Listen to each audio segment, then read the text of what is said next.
Hello my people, mambo vipi na kuwaje wadau? Is another new day.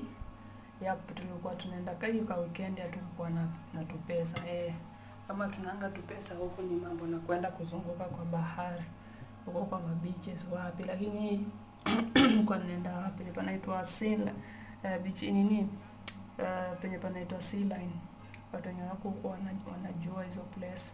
So it was my first time na Bishtanga kanaambia mzee, kwa sababu hatuna form, kuja tuende tujipeleke beach tuone tu madiambo za watu huko. Ndio jione tu mambo safi huko kwa beach. Sasa mimi hapo tulikuwa hapo, taxi yetu alikuwa amesimamia huko mbali, but hata si taxi, ni jamaa tu wa nini, anakuanga na gari yake. Wakati unamhitaji unamuita, alafu unamlipa na kuweka, anakufanya like discount yani. So alikuwa amekuja na yeye hapo hivyo, tukaendanisha tu kikosi watu 4 hapo. Yep. So huko kwa Sea Line watu wanaendanga tu kujivinjari huko, anaendanga nini. So nitaweka hiyo video mrefu, alafu mtaona penye tulikuwa tunaenda. Ilikuwa hii Sea Line iko wapi? Iko sehemu yenye iko nini, ni desert yani, kwa desert huko.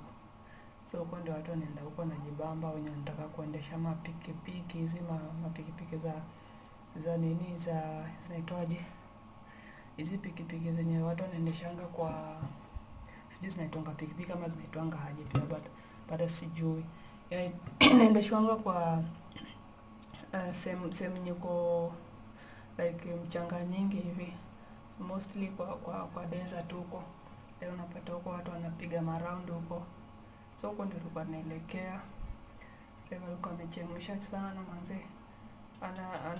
Like huko watu wanafuata rules za kuendesha gari. Unaona sasa hapo hivyo akienda mbio hivyo huwezi mwambia atienda pole.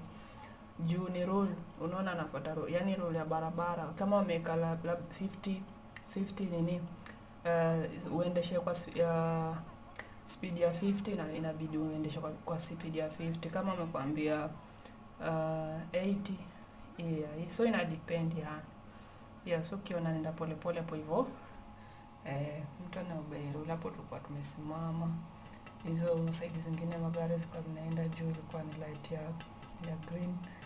Huko penye kwa tumesimamia ilikuwa inaonyesha stop yani. So bado tunangoja hapo hivyo ndio tuelekee. So nitawapea video ndefu, mtaocha hapo hivyo. So kindly subscribe and follow me.